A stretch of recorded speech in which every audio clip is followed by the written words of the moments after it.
Hey YouTube, Lady Blue Dogwood here, take 3. I'm just joking. Yeah, actually this is about the 10th time I've tried to make this video. But anywho, I'm back to read section 1, chapter 1 of To Ride a Silver Broomstick, A New Generation of Witchcraft by Silver Ravenwolf. Now before I begin, I would like to mention that I am in no way, shape, or form being endorsed by either Silver Ravenwolf or any publication from any book I read on this. I am doing this out of the kindness of my heart. I am doing this for all other witches. Okay? I am doing this for the young witches who hear the calling. Okay? Feeling the urge to pick up the broomstick and not being able to because their parents or whatever their situation. I understand. I completely understand, and I am hoping that these videos will help some young witch be able to study the craft without being judged. Okay, section 1, picking background shadows. Section 1, chapter 1, picking up the broomstick. Whole thing. Okay. Try this again. Okay, the charge comes to each of us in a different manner. It is that moment in our lives when we feel the magic of the universe coursing through us for the very first time, and we know beyond all real and imagined shadows that this calling is to the mysterious, or mysteries, my bad, is indeed there. It is not a whimsical flight from reality. The choice to follow the path of spiritual enlightenment through witchcraft should be entirely your own. You and no other person are in control of your destiny. To enter the craft, even if you think that it is just to dabble, is a decision not to be made lightly or immediately. Keep that in mind. Once I read this section, I'll go on my little soapbox. Okay. This book represents my personal study of the craft in its solitary form. Solitary meaning it has just been me, myself, and I. One who, for various reasons, practices the art of science and science of witchcraft alone. It does not follow a specific tradition, nor are the teachings and insights gathered from any particular book or individual. Therefore, this text is ideal for anyone, male or female, who is interested in practicing either the religious or scientific path of the craft or both. I have kept from using specific deities whenever possible to enhance your own study. Therefore, this text may also be used for initiates in the different traditions, as well as a useful learning tool for pagan children who are nearing their dedication ceremony, which usually occurs sometime around puberty.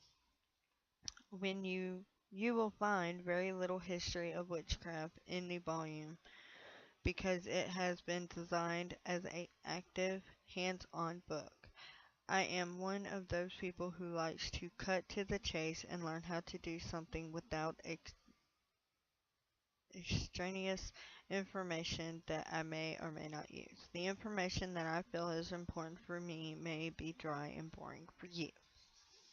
Okay. However, I am not suggesting you bypass our history. It is necessary to become familiar with the craft of the past in order to prepare your way into the craft of the future. In the back of the chapter, you will find a suggested reading list.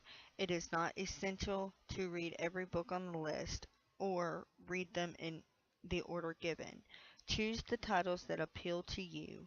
Try to read at least one of the books as you work through the various chapters, as they will enhance and accelerate your studies.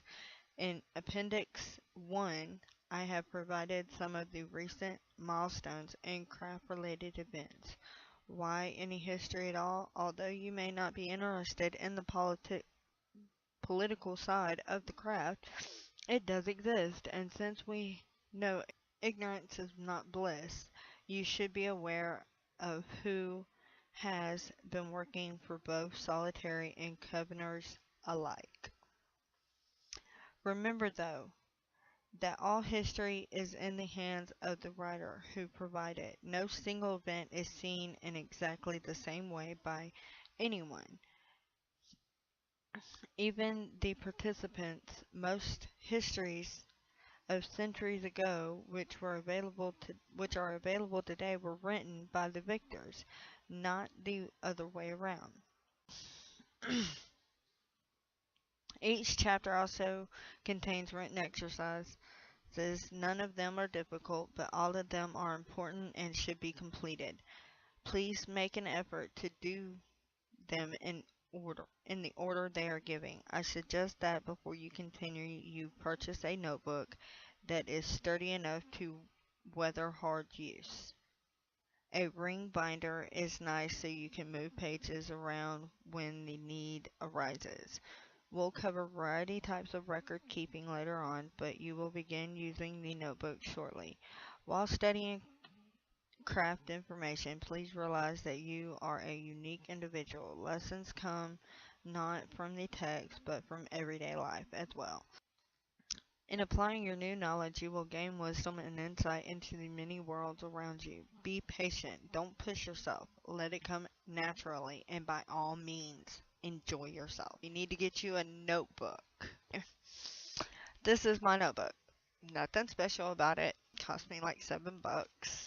I mean, it's not that hard. I mean, hell, you can take one-inch notebooks or get you a 3-ring binder, and just that way you can add paper to it. But I had this laying around from when I was in school, and so yeah, I decided to reuse it. But anywho, there's my 3-ring binder. I'm gonna set it right there. Um, okay. Unlike many other systems of belief, witchcraft allows you to play. This may sound silly to you, but re- recreation, recreation mentally is necessary for the growth of a healthy mind. Your first exercise is an imaginary one. Often, when people ask me the definition of the word witch or witchcraft, I first ask them a question in return. What do you think a witch really is? Their answer defines their limitations for me. It also allows me to clear away any glaring misconceptions from the onset, and then move into a reasonable definition that they will understand. The key phrase here is that they will understand. In the future, when you are called upon to explain the natures of the craft, and you will be, okay, um,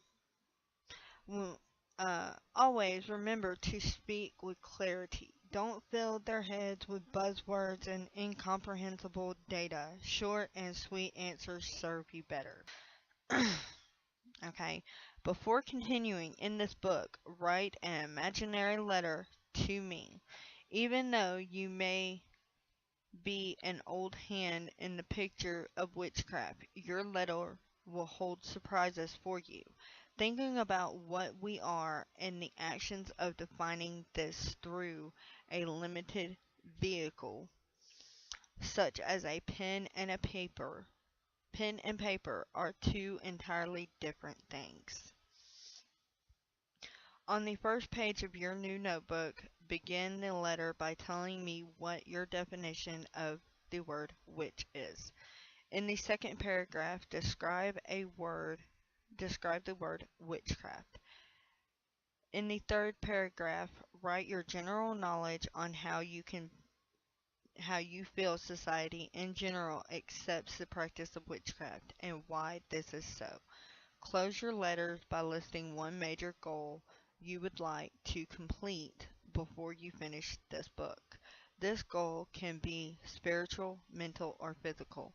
It is your choice. Sign and date the letter.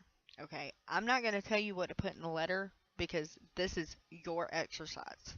Okay, I'm gonna do it too. I'm gonna be doing this right along with you because these are my studies as well as yours. Okay, okay, okay. There's the second one. That's type. That section's called typecasting. What witches are made of. An unenlightened individual will tell you that the bulk of witches in our society today are people who seek solace in a specialized group which relates better to fantasy than reality. Their reality, that is. There are three words in our language that come to mind that mean something different to everyone. They are love, happiness, and of course, divinity. There are many more, which is just the point I'm trying to make here. Everyone's experience, thought patterns, and feelings are different. That is what makes us all unique. Okay? What is right for you may not be proper for someone else. One of the major precepts of the craft is that all entities deserve to operate as they please and indulge in what makes them happy and comfortable as long as it doesn't harm anyone. Therefore, it is not necessary that your truth conforms to anyone else's. Controversially, you cannot expect the world to conform to your truths. Either a person is made up a person is made up of what he or she believes in. I think that what those beliefs entail was up summed up perfectly by the Council of American Witches in the spring witch meet of 1974, held in Minneapolis, Minnesota. Their statement, entitled Principles of Wiccan Belief, was adopted in an effort to inform and educate both the general public and fleeting witches like us. I have reprinted it for you because I feel that it is the most concise document I have seen to date that sets forth our beliefs in a understandable manner. Unfortunately, the Council of American Witches disbanded in the same year, but this does not mean the efforts they made by inconsequential. Quite the contrary. Other groups and organizations continue to function or have formed since then and carried on the idea they put forth. Appendix 2 of this book gives a current list of these organizations as well as their addresses. Should you wish to contact them in the future. The following pages reprint the principles of belief. Don't skip it. Even if you have been in the craft for years, take the time, read it word for word. Okay. Don't scan it. Each year you should reaffirm these beliefs in some way, whether it be through personal ritual or group gathering.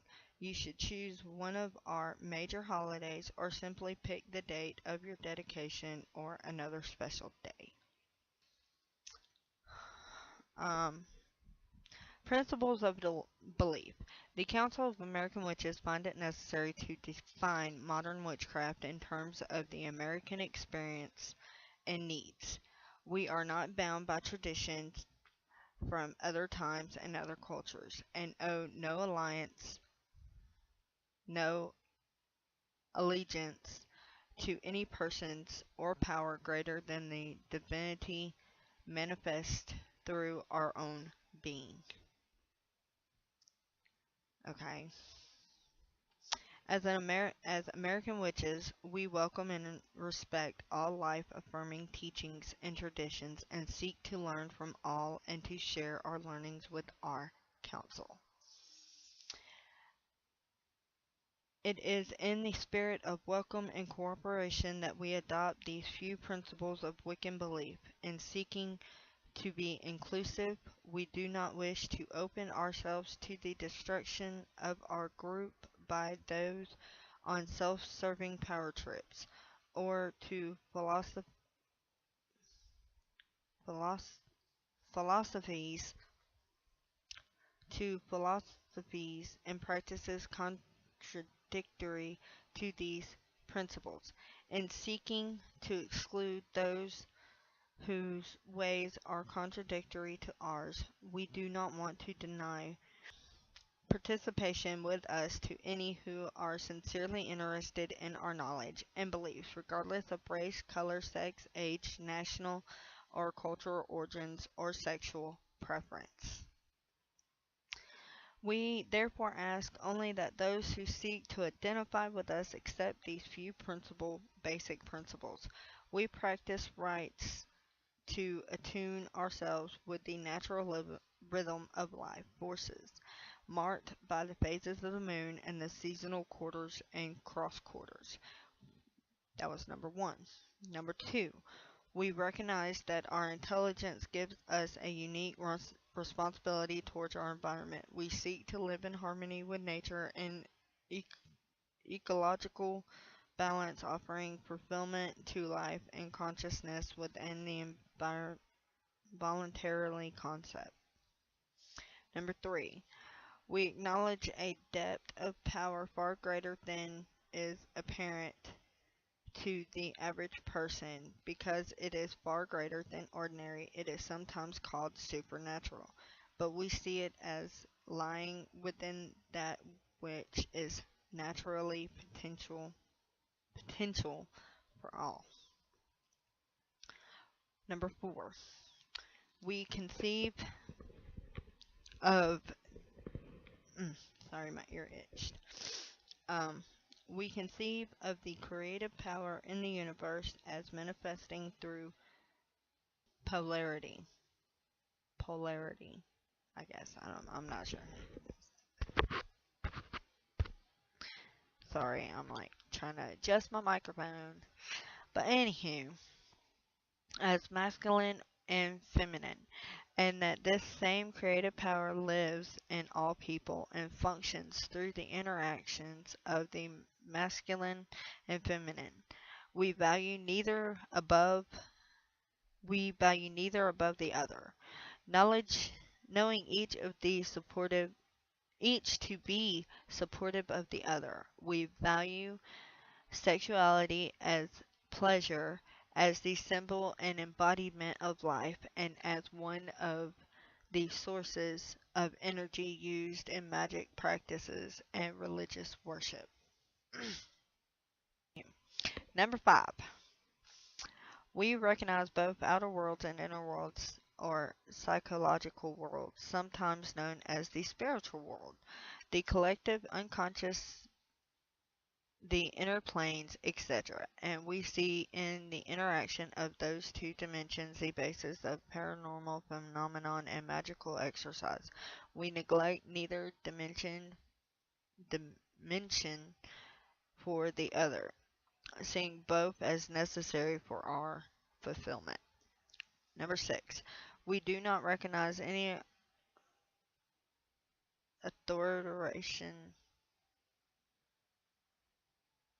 authorization hierarchy, but do honor those who teach, respect those who share their greater knowledge and wisdom, and acknowledge those who have courageously given of themselves in leadership.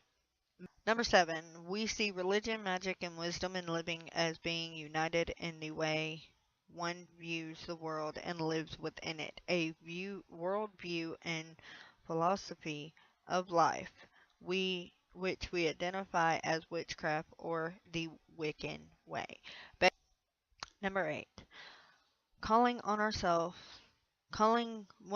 does not make a witch.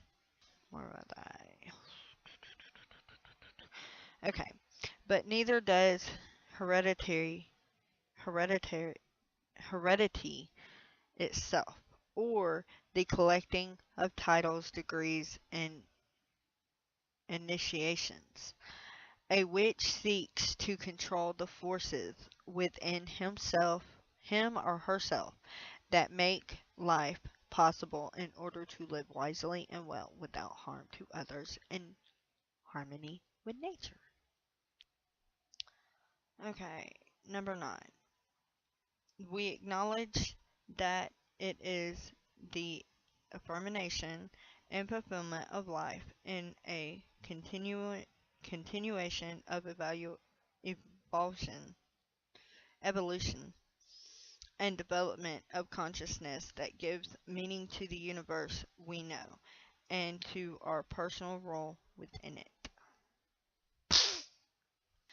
Anywho, our number 10, our only animosity towards Christianity or towards any other religion or philosophy of life is to the extent that it initiates initiations have claimed to be the one true, right, and only way, and have sought to defy freedom to others and to suppress other ways of religious practices and belief. Number 11. As American witches, we are not threatened by debates on the history of the craft, the origins of various terms, the legitimacy of various aspects of different traditions. We are concerned with our present and our future. Number 12. We do not accept the concept of absolute evil, nor do we worship any entities known as Satan or the devil, as defined by Christian tradition.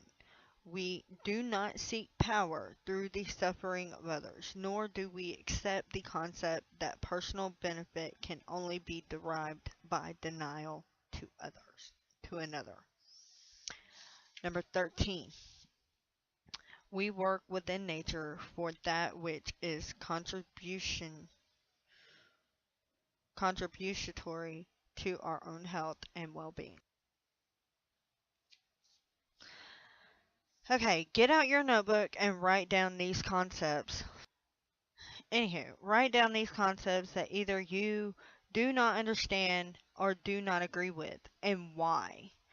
Keep this page handy as you study further and tick off those things that become clear to you and those that remain questionable. Okay, be sure to reread the principles of belief whenever you are in doubt of your position, either magical or political. Most of us do live by and adhere to these 13 principles, much like the 10 commandments of Christian religion. They serve their purpose well. Remember to sign and date the entry. Last few little sections. Okay, how did we get here? Although people have asked me numerous times just exactly how I got to be a witch, I often wonder myself how I wandered on this path and when. Just for me trying to pinpoint it is difficult. When I was little, I saw angels which were naturally discounted by my parents as an upset stomach. I also had a constant feeling that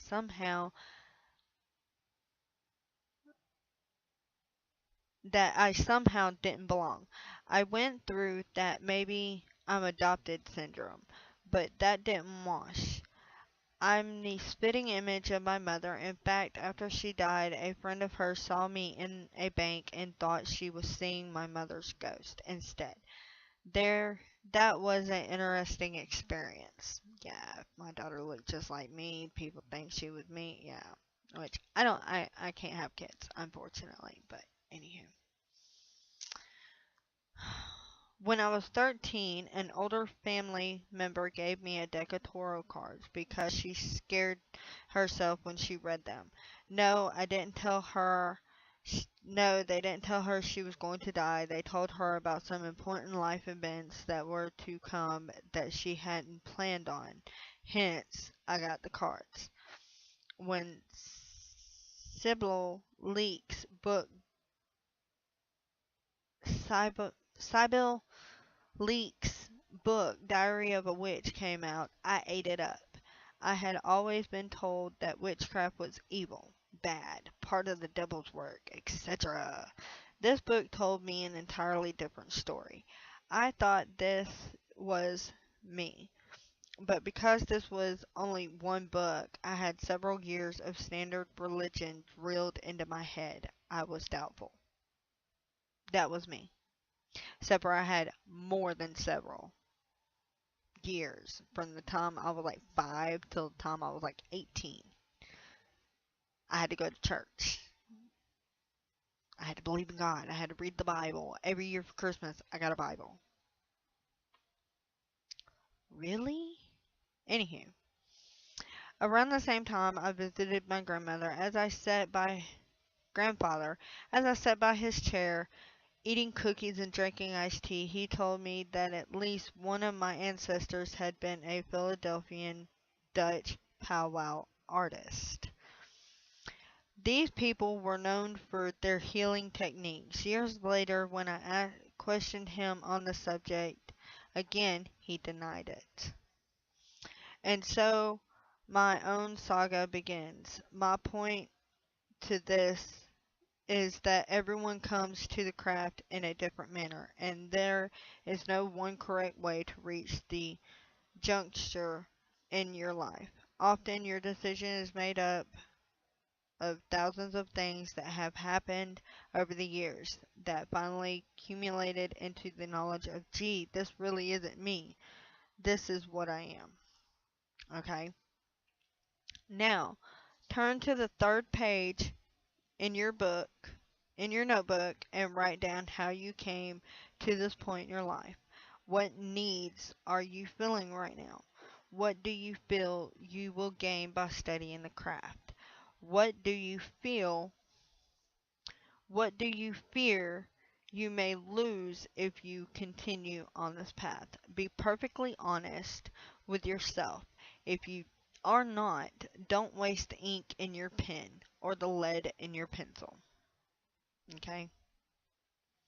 You are not ready to enter the study of witchcraft. Looking at both the bright side and the dark side or shadow areas is extremely important in your process. To succeed in any endeavor, you must understand the qualities make us weak and those that show us our strengths. Take your time, meet yourself eyeball to eyeball. You won't regret it. Coven initiates are given a year and a day to determine entrance into the craft. First, you may not like what an individual is teaching, how it is being taught, or how a distaste for someone else who is a member of the group. Human interaction can be both wonderful and painful. To subject yourself to the pain for the sake of exclusion, forbidden knowledge, exclusive, forbidden knowledge, elusive, that's it, elusive. Elusive, forbidden knowledge that may or may not exist is not the way of the craft. Meaning, if you're thinking there's some hidden knowledge out here for witches, there's not.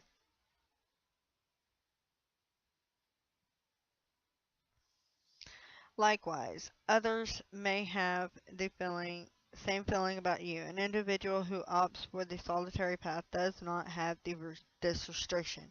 It is perfectly acceptable to begin your self-training as a witch and discover along the way that you prefer some other type of exoteric study.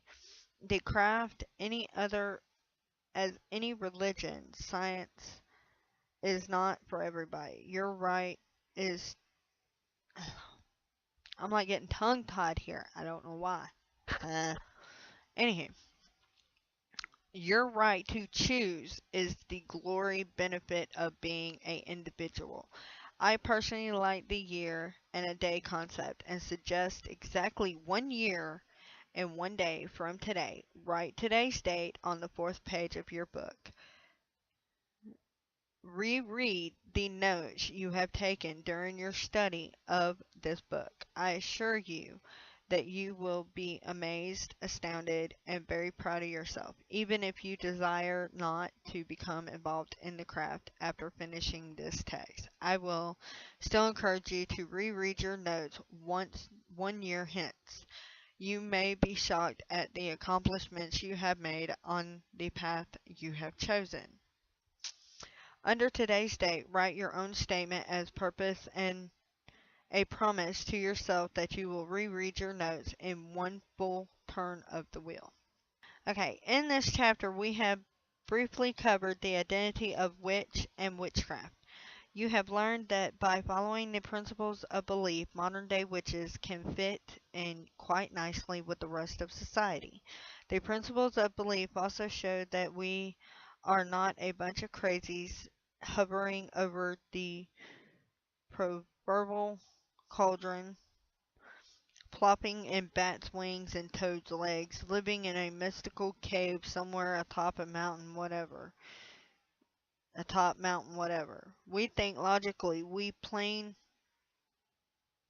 wisely, and we show compassion for other brothers and sisters. We care about the planet and the welfare of our children and those of others, the aged, animals, and the state of the world's political affairs. We are often the first in the fray to speak up for these rights, or the few who volunteer to help the community when it is needed. When you pick up the broomstick, you take hold of both personal and community responsibility. Since you are one of the few, it is necessary for you to become a role model for others in our society. To tell your friends, families, and acquaintances that you are a witch without truly studying the craft is a travesty of all you are supposed to believe.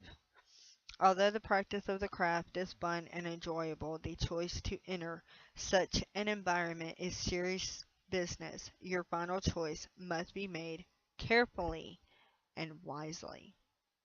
Meaning you have to sit down and have a heart to heart and look yourself in the eye and like look deep down in your heart and make sure this is what you want. If this is not what you want, you need to just walk away. That would be chapter 1, picking up the broomstick, of section 1, background shadows of To Ride a Silver Broomstick by Silver Ravenwolf. Okay? So, with that being said, I would like to thank everybody for watching. Please subscribe um, if I get to 100,000 subscribers, this will be the prize, unless um, unless I am not done making my videos up. But if I'm done making my videos for it, then yeah, this is the prize. But if not, basically I will send like a herbal starter kit.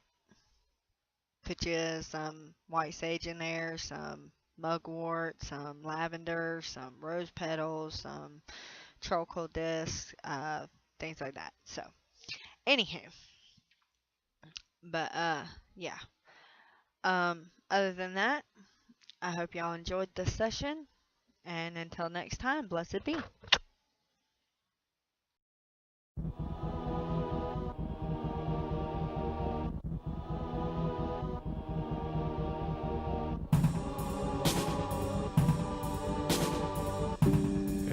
Inside